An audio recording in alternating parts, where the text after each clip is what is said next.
해발 699m 높이로 가파르게 솟은 태화산 한 자락. 관목수 우거진 곳에 광덕사가 있다.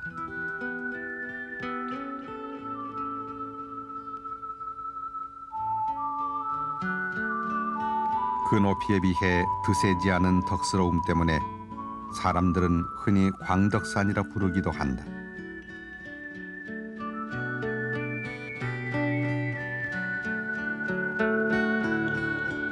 하지만 광덕산이라는 이름의 배경에는 비로소 산문을 열어 태산의 역사를 쌓아온 광덕사가 있기 때문일 것이다.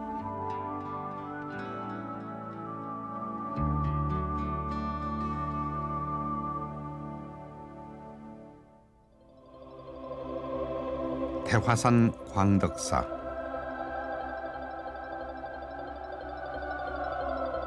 크게 빛나는 산에 자리하고 큰 덕을 품에 안은 명찰 광덕사. 광덕사는 우리나라 3대 지장 도량 중의 하나로 손꼽히는 절이다.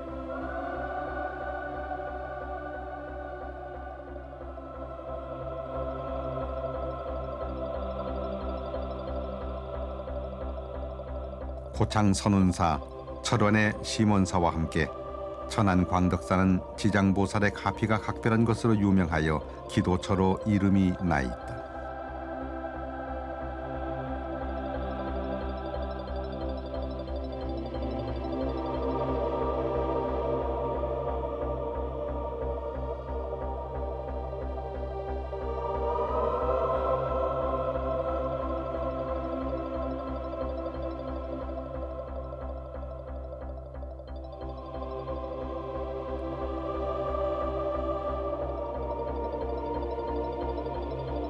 (636년) 중국으로 유학을 떠났던 자장율사가 귀국해서 그 당시 백제 땅이었던 이곳에 부처님의 사리와 치아, 가사, 화엄경을 봉안하고 태화산의 산문을 열었다. 그때가 643년.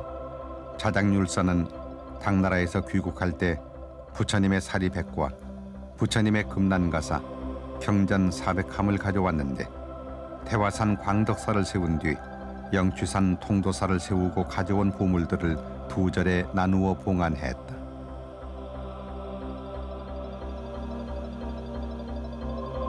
광덕사에는 자장율사가 가져온 부처님의 치아 한과가 지금도 소중히 보관돼 있다.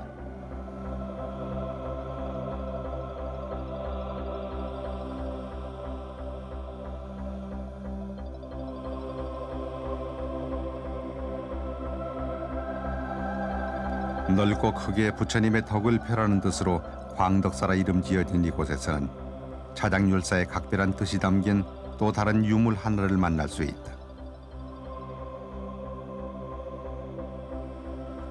대웅전 앞 계단 양쪽에 앉아있는 두 마리 돌 사자상이 바로 그것이다. 광덕사를 수호하여 나쁜 재앙을 물리치라는 의미의 돌 사자상. 앞다리를 세우고 앉아있는 사자 모습인데 후대에는 사자보다는 호랑이, 말, 양으로 조각돼 도량을 지키는 수호신으로 삼기도 했다. 광덕사 돌 사자상은 석수 조각의 초기 모습을 보여주는 귀중한 작품이다. 통일신라시대에 이르러 광덕사는 크게 중창되는 시기를 맞이한다. 진산스님이 광덕사를 호서 제1선원으로 삼고자 중창불사를 시작하여 3층 법당과 9범각, 8금각 그리고 80간의 장경각을 세웠다. 진산스님은 전각을 세우는 동시에 금과 은으로 사경한 화엄경과 법화경, 부모 은중경 등을 함께 봉안했다고 한다.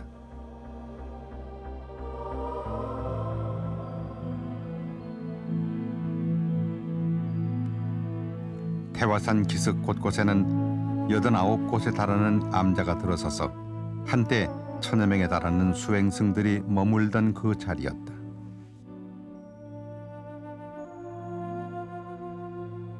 그 후로도 1333년 고려 충수광 2년에 불사를 크게 해서 광덕사의 사세가 전국에 드높았다고 한다.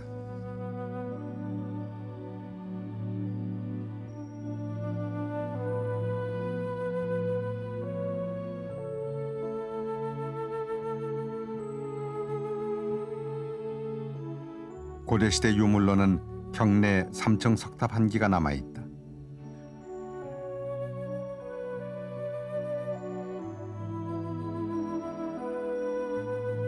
이중으로 구성된 석탑 기단 위에 각각 돌 한 덩이로 쌓아놓은 탑신과 옥계석은 크지는 않지만 전체적인 균형미가 뛰어나다는 평가를 받는다.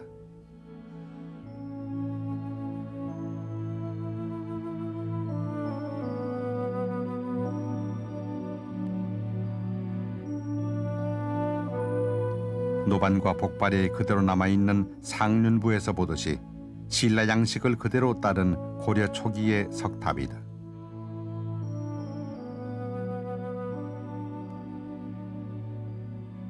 최근에 광덕사 대중들의 힘을 모아 석탑 한 기를 더 세웠다. 마치 백제시대의 탑이 새 옷을 갈아입고 광덕사 뜰에 내려선 것만 같다.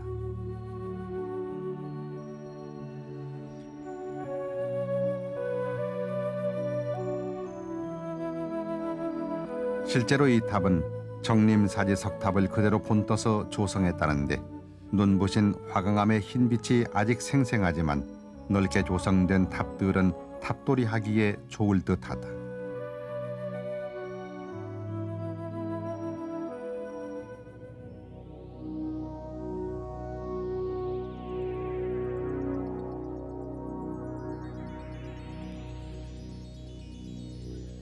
광덕사 경내에 들어서고 나면 신심 깊은 불자라도 다시 한번 마음을 가다듬고 새로운 발심을 하기 마련이다.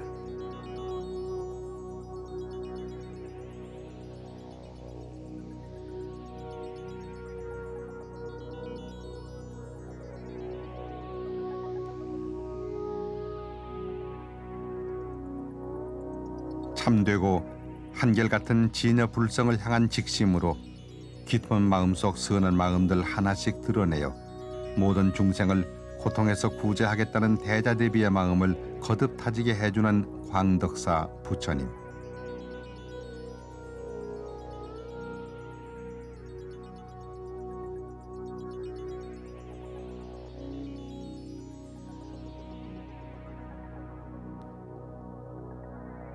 석가열애를 중심으로 좌우의 아미타불과 약사열애상을 모신 대웅전의 후불탱화는 1741년에 조성된 작품인데 조선 후기 불교 융성기의 불화 특징을 잘 보여주고 있다.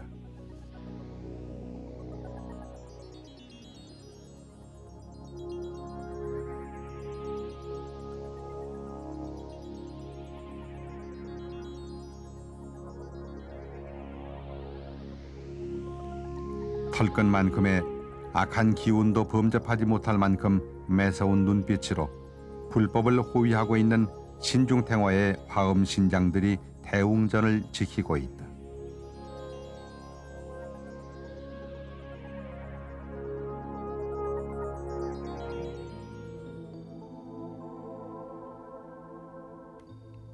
조선시대에 들어서 광덕사에 모셨던 부처님의 진신사리가 오색빛을 내는 상스러운 일이 생겼다. 그때 마침 광덕사에 머물다가 그 일을 목격했던 효령대군은 그 사실을 수양대군에게 알렸다.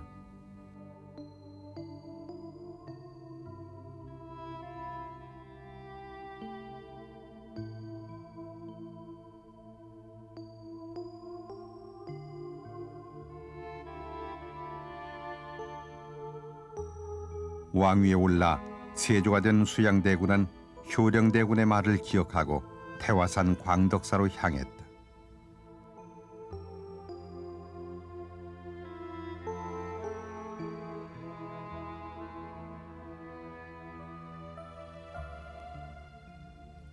광덕사 부처님 앞에 엎드려 참회의 기도를 올린 세조는 법당에서 나온 뒤 지장 보살상을 조성하여 광덕사에 모시라는 의명을 내렸다.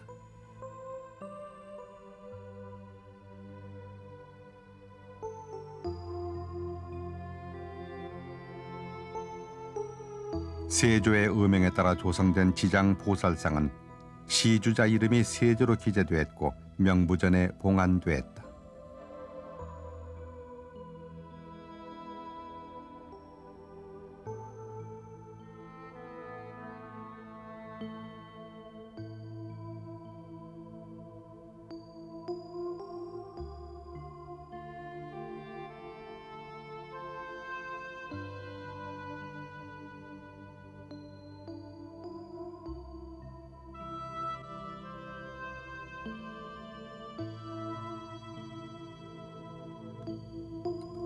후대에도 광덕사는 세조의 원당으로 불릴 만큼 각별한 관심을 보였던 세조는 밭을 내리고 부역을 면제했다.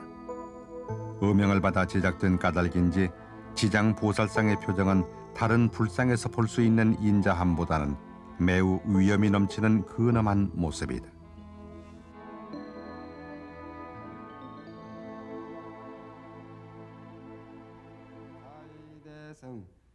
글쎄하게 성경 차제거리 한지본처 반살 수이발세 조기 부장이자 시장 너수벌에 제대 중중직종자기 편단우견 우설 착지 합장 공견이 백불은 희요세조 열애선 노염제보살 예로부터 광덕사 스님들은 호두 기름으로 불을 켜놓고 경전을 읽곤 했는데 그때마다 잡스런 망상이 시원스레 가시곤 했다고 한다.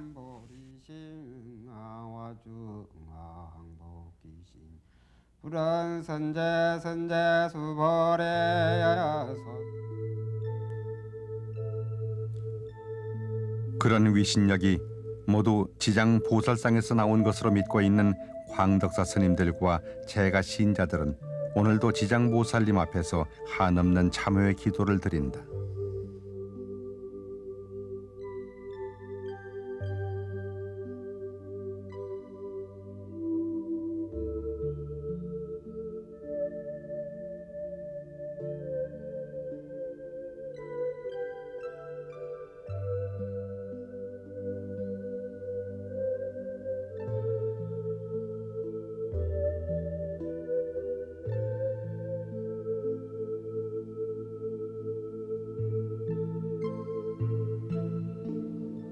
최근에 경내를 새롭게 정비하면서 조금 높은 곳에 산신각을 마련했다.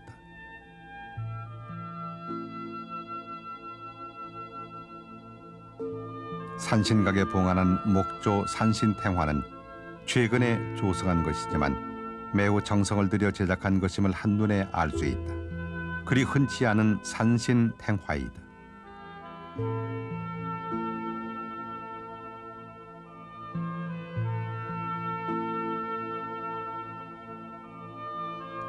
산신각 건너 맞은편을 바라보면 울창한 나무들 사이로 천불전이 보인다.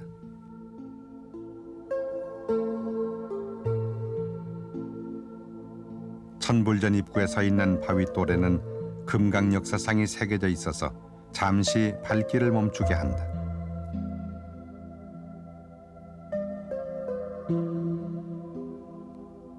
미혹한 중생의 탐념들을 단박에 끌어낼 듯이 면면에 위엄이 넘친다.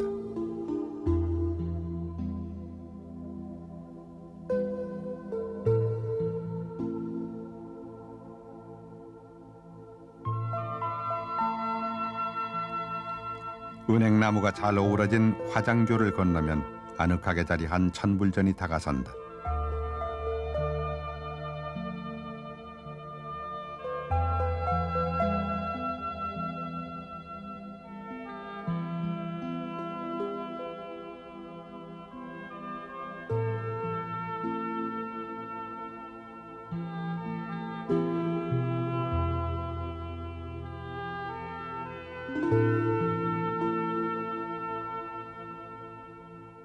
임진왜란의 피해도 모면하고 그대로 남아있는 천불전 안에는 비로자나 부처님과 가섭과 안한존자가 협시 입상으로 봉안돼 보는 일을 압도한다.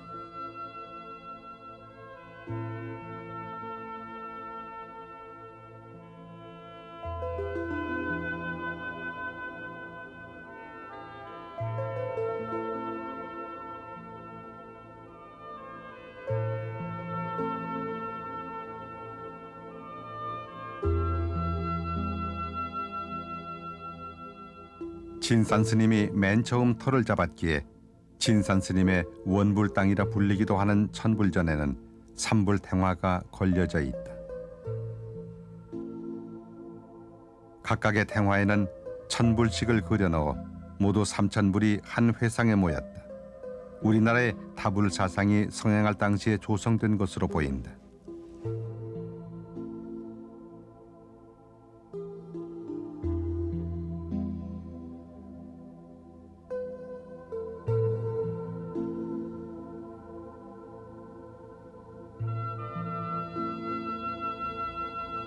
삼천불 가득한 탱화 때문인지 불단의 규모에 비해서 내부 공간은 좁게만 느껴진다.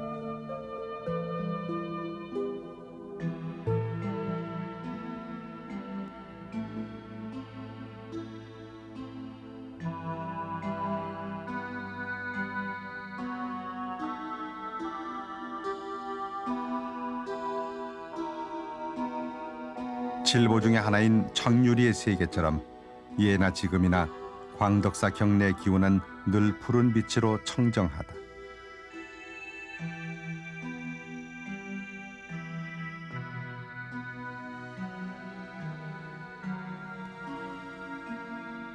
광덕사는 1422년 조선 세종 4년에 덕명스님이 주도하여 대장경을 주조한 인쇄활판 8만장이 80칸 건물에 소장된 것으로도 유명한 절이다.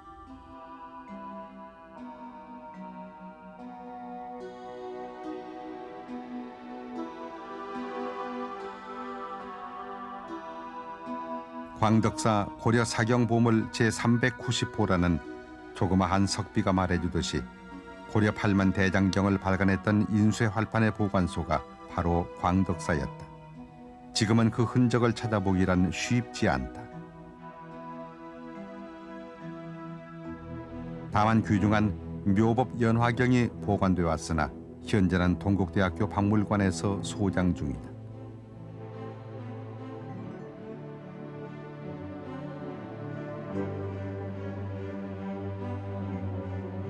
화려한 금빛으로 경문과 갖가지 변상도 그림이 가득한 묘법 연화경 사본은 고려시대 사경 제작의 수준을 알게 해주는 귀중한 보물이다.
조선시대 선조대왕 때 광덕사의 주지였던 희묵대사는 외란의 피해로 폐허가 된 광덕사를 크게 일으켜 중창불사를 마무리했다.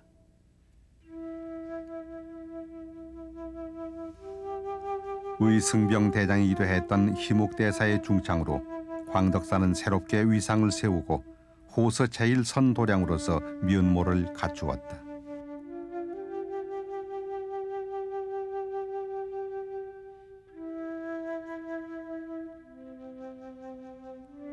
명부전 옆 두텁게 내려앉은 돌이기 때문에 쉽게 눈에 띄지 않지만 작은 시주비 하나가 서 있다.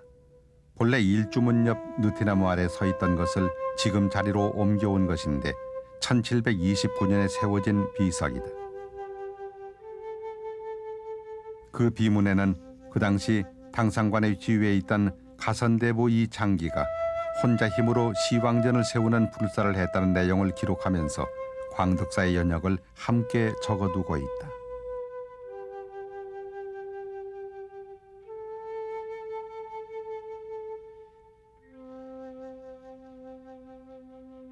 그 당시 세워진 시왕전도 지금은 남아있지는 않지만 세웠다가 없어지고 또다시 세우는 중창의 역사가 오늘의 광덕사로 남아있게 했다.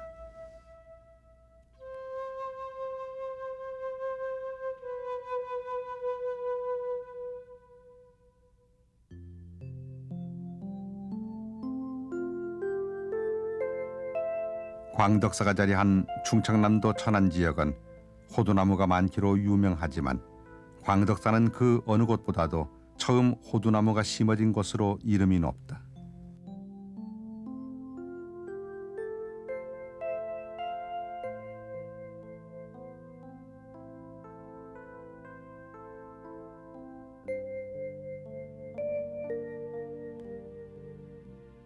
(1290년) 고려 충렬왕 때 외국에 능통했던 유청씨는 번역관으로 정부 관리들을 수행하며 외국을 드나들었다. 원나라에 갔던 길에 호두를 맛보았던 유청씨는 열매와 묘목을 얻어서 돌아와 고향 마을인 광덕사와 주변 계곡에 호두 묘목들을 심었다.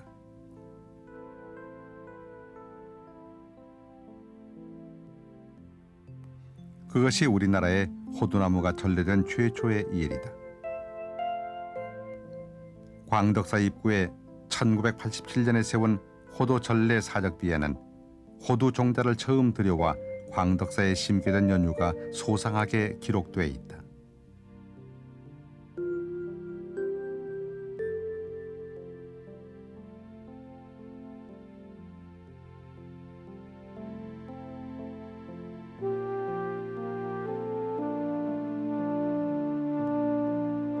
지금도 광덕사 보화루 앞에 남아있는 몇 그루 호두나무는 수령 400년을 헤아리는 고목들이다.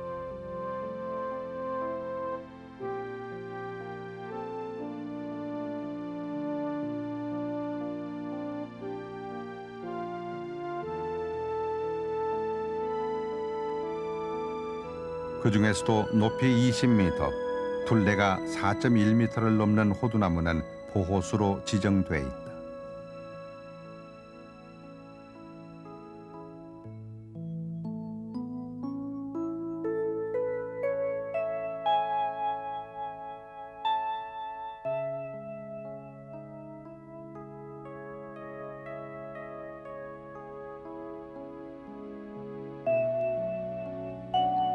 사실 광덕사와 호두나무의 인연은 첫 재배지였다는 데 그치지 않는다.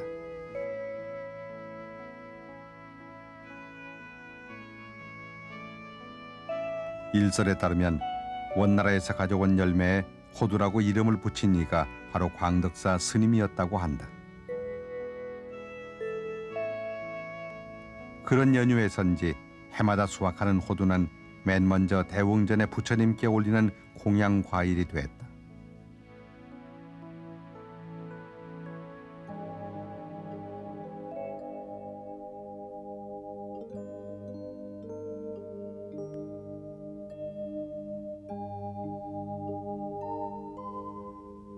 광덕사에서 만날 수 있는 여류 서정시인 한 사람 김부용.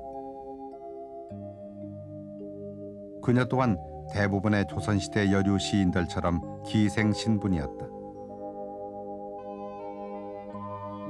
광덕사 근처가 고향이었던 김희양이 평안 감사했던 시절 그녀를 만나 함께 해로하다가 먼저 세상을 떠난 남편의 묘소 곁에 묻어달라는 유언을 남겼다.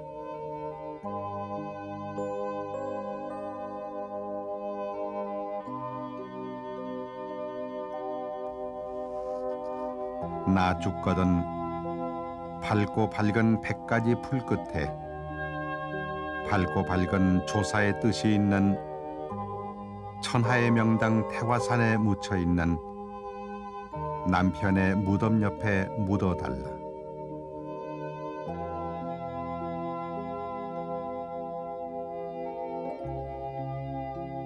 그 유언을 따라 태화산 광덕사 경내에서 멀지 않은 곳에 운초 김부용의 묘가 자리해 있다.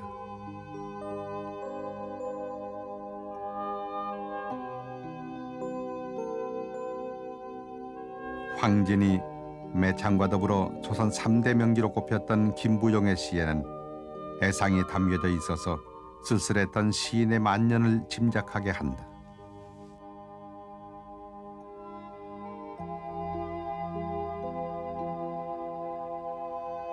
추억을 더듬으며 가을밭에 바람 부니 이슬 새롭고 넓은 들은 가히 없어 생각을 자아낸다. 내 가노라 잠시도 물을 쉬잖아.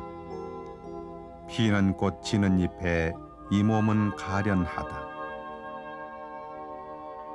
고달프고 가련한 삶이 어찌 김부영뿐이었겠는가. 이승의 삶에서 못 아픈 한, 그 응어리들이 광덕사 종소리에 녹아 들어간다.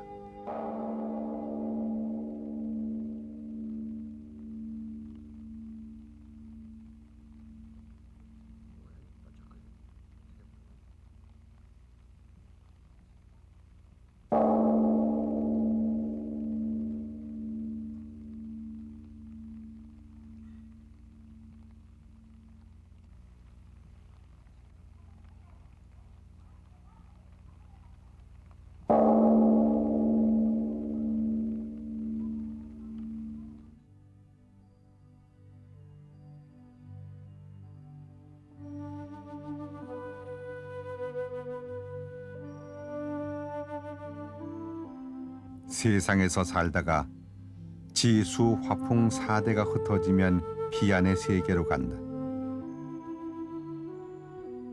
불가에서는 죽음을 일러 열반이라고 한다.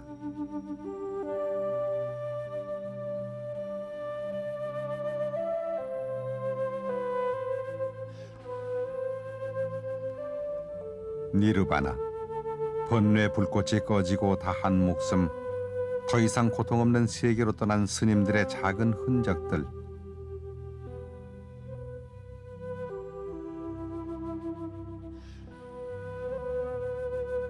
몇 기의 부도로 광덕사에 남아있다.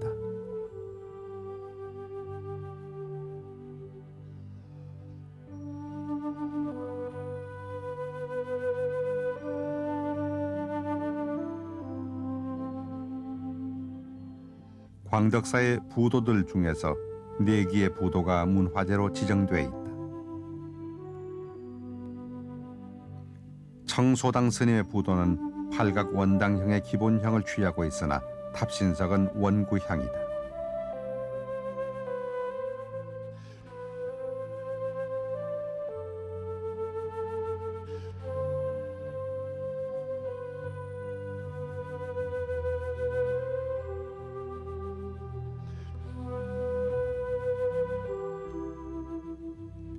적조당 스님의 부도는 연꽃 문양이 조각된 하대석과 연조 문양으로 장식된 중대석, 연화 문양의 상대석 위에 보륜과 보주가 놓인 상륜부가 잘 어우러져 소박한 조화를 이루고 있다.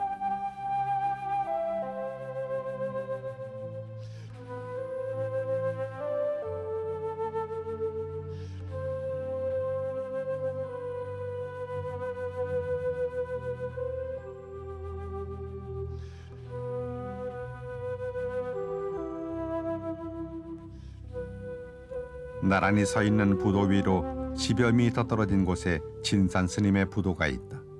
방형의 지대석 위에 팔각의 기단석을 놓고 석종형 탑신을 올렸다.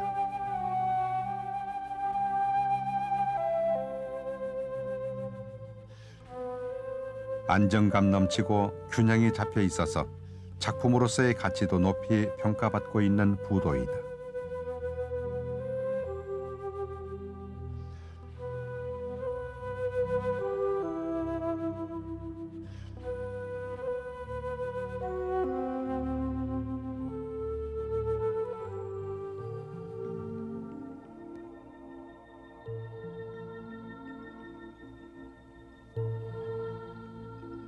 태화산 계곡 깊은 물은 맑기로도 유명하다.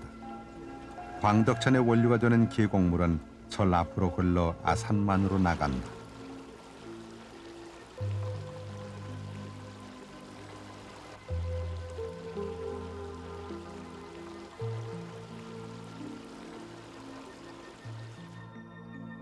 예전에는 태화산 북쪽에는 환희 세계를 상징하는 환희암이 있었고 동쪽에는 수월 관세음보살이 계신다 하여 은수암이 있었으며 그 밖에도 수월관음이 계신다는 수월루, 문수보살이 머문다는 문수당 등등 수많은 암자와 전각이 태화산에 가득했었다.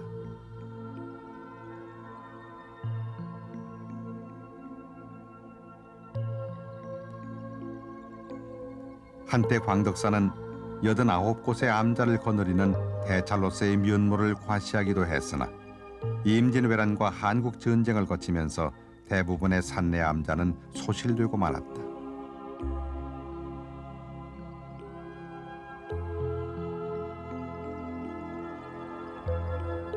지금은 길상암과 안양암이 남아있을 뿐이다.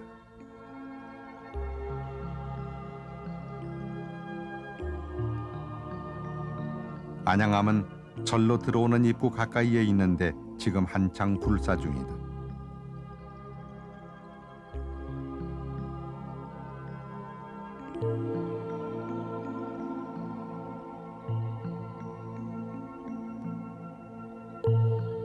건물들이 모두 완성되고 나면 비구니 스님들의 선방으로 한 몫을 다할 것이다.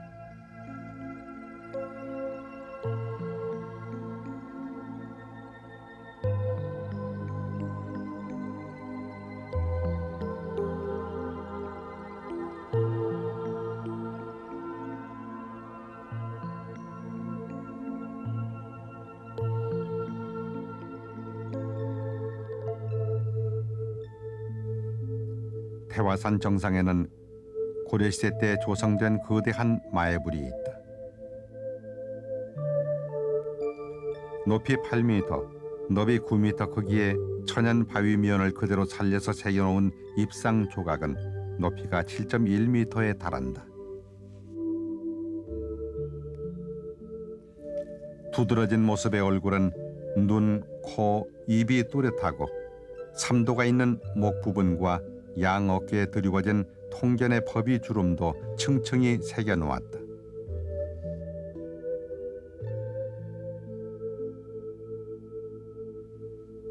마치 옷자락이라도 잡으려는 듯 가슴에 올려진 두 손의 모양도 매우 독특하다. 고려시대 마애불의 특성을 고스란히 보여주는 귀한 보물이다.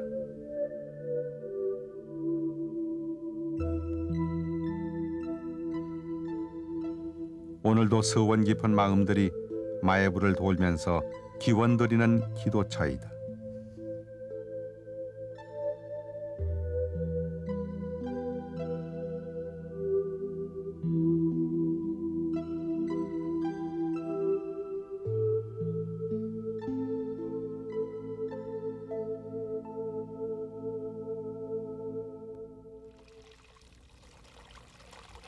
중생의 삶은 살아 숨쉬는 그대로가 죄업을 쌓는 일이 되지만 보살의 삶은 말 한마디 한순간 호흡마저도 선업 공덕이 된다.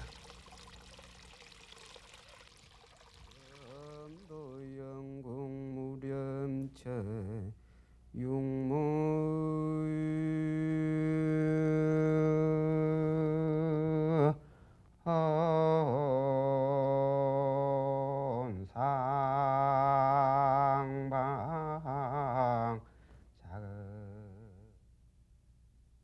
지장보살님은 이 중생 세계의 고통의 중생 세계의 어머니시지요. 그래서 지옥에 많은 그 고통의 중생을 다 구제하고 난 후에 자신도 성불을 하겠다는 이런 원력을 가지신 보살님이십니다. 탐, 모든 것을 탐하는 이런 마음을 비우고 또 썩내는 마음을 비우고 어리석은 마음을 비워서 이것이 10가지예요. 항상 입으로 부처님과 같은 말씀을 하고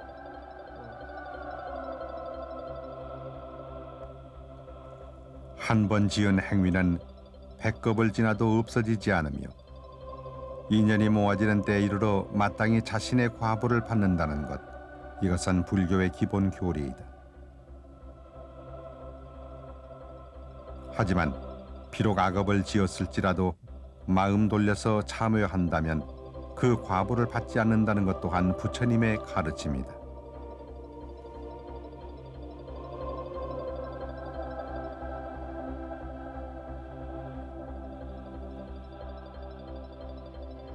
번뇌의 섬나무를 태우는 것은 바로 죄를 뉘우치는 참회이다. 참회야말로 영원한 즐거움의 궁전에 들어가게 하며 삼계의 지옥을 벗어나게 하며 깨달음의 꽃을 피우게 하는 지혜의 거울이다. 참회의 마음으로 닦여진 지혜의 거울만이 그 어떤 빛으로도 퇴색되지 않는 진정한 보배의 거울이다.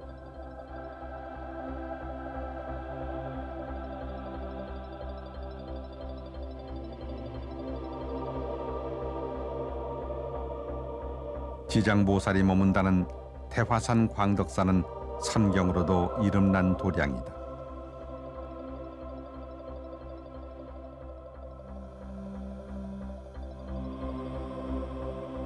마치 봉황의 머리와 같은 신령스런 선의 기운이 온 도량에 가득히 내린다는 하선의 도량 태화산 광덕사.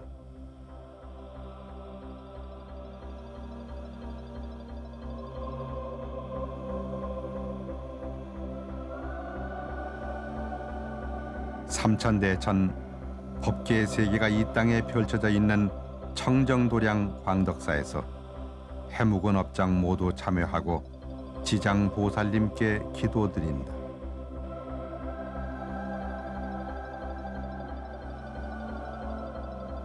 내가 이제 몸과 말과 생각의 청정한 업으로 법계에 두루 가득한 많은 부처님과 보살님들 앞에 지성으로 참여합니다.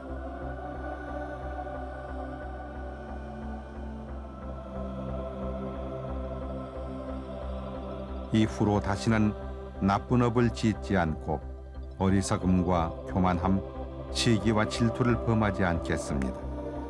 언제나 청정한 계율 지키기를 목숨같이 하겠습니다.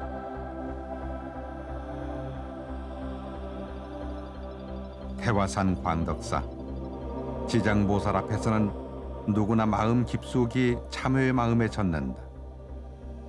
깊은 참회로 마음 청정이 정화시켜주는 지장보살을 만날 수 있는 태화산 광덕사. 모든 허물 떨치고 거듭나는 기쁨을 맛볼 수 있는 도량이다.